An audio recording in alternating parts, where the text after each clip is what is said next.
Joie, comment réussis-tu à résoudre cette équation? Je ne sais pas, je déteste les mathématiques, j'ai du mal à comprendre le sujet. C'est là que vous ne pouvez pas apprendre ce que vous n'aimez pas, vous devez d'abord aimer le sujet, le professeur qui enseigne le sujet, puis vous commencerez à comprendre le sujet. Ok, je vais faire plus d'efforts. Salut Joie. Salut Marie. Pourquoi la salues-tu? Non-sens. Qu'a-t-elle fait? Je la déteste, je déteste tout d'elle, en fait sa vue m'irrite, je n'aime pas la voir. Mais vous êtes un chrétien, les chrétiens ne détestent pas leur suite, même s'ils vous persécutent, vous devez toujours les aimer, car Jésus nous exhorte à aimer nos ennemis et à prier pour ceux qui vous persécutent. Matthieu 5 verset 44. Je ne peux pas aimer quelqu'un qui m'a tellement maltraité dans le passé, je veux dire que ce n'est pas possible. Permettez-moi de demander ceci, aimez-vous Dieu? Bien sûr j'aime tellement Dieu, il est mon Père, mon tout, en fait sans lui, je ne suis rien. Je l'aime tellement. Vous mentez, quiconque prétend aimer Dieu, mais un frère ou une sœur est un menteur, car quiconque n'aime pas son frère et sa sœur, qu'il a vu, ne peut aimer Dieu, qu'il n'a pas vu.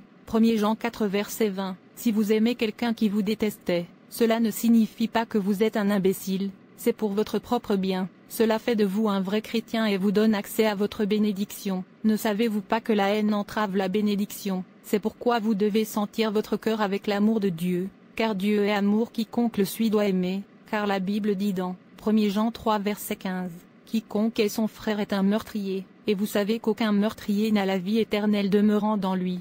Les enfants de Dieu ne haïssent pas leur prochain, même avec une cause, car c'est un péché de haïr, celui qui n'a aucun amour de Dieu, et si la personne meurt en elle, c'est droit en enfer. Aimer son ennemi cela ne fait pas de vous son esclave, mais plutôt cela vous libère de la servitude, cela fait que Dieu répond à votre prière très rapidement, sans aucun délai, parce que vous avez l'attribut de Dieu qui est l'amour. Ce qui vous fait penser que l'amour est le plus grand commandement, c'est parce qu'il y a beaucoup d'avantages que vous obtiendrez lorsque vous laissez l'amour de Dieu être en vous, vous deviendrez heureux, libre du piège du diable. L'amour vous fait paraître plus jeune, l'amour vous fait vous concentrer, ainsi que vous faire vivre plus longtemps. Montrez-moi une personne qui n'a pas de haine en elle ou en lui, je montrerai une personne qui vivra longtemps. L'amour combattra aussi la maladie. Si votre cœur est rempli d'amour de Dieu, vous verrez que vous tomberez difficilement malade. Beaucoup de maladies cardiaques aujourd'hui sont causées par la haine. La haine tue petit à petit. Avant que vous ne le sachiez, vous avez développé une maladie ou l'autre.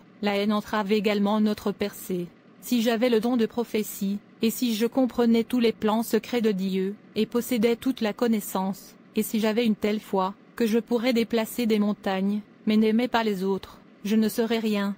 1 Corinthiens 13 verset 2, tu vois l'amour est ce qui fait de toi un vrai chrétien, enlève l'amertume de ton cœur, et apprenez à aimer. Si vous voulez être un ami de Dieu, apprenez à aimer. La haine est un ennemi de l'âme et du cœur. L'amour dont nous parlons n'est pas l'amour de la luxure, mais l'amour du Christ, qui n'a pas quand nous démontrons l'amour chrétien, il distingue les croyants du reste du monde. Jésus poursuit en disant, par cet amour tous connaîtront que vous êtes mes disciples, si vous avez de l'amour les uns pour les autres. Jean 13 verset 35, souvenez-vous d'une personne qui déteste ne peut pas faire le paradis. Dieu, s'il te plaît, enlève la haine, l'amertume en moi et remplis-la de ton amour, au nom de Jésus. Tu es la bienvenue. Merci beaucoup, maintenant je sais que la haine est un ennemi de notre âme et de notre succès. Tu es la bienvenue.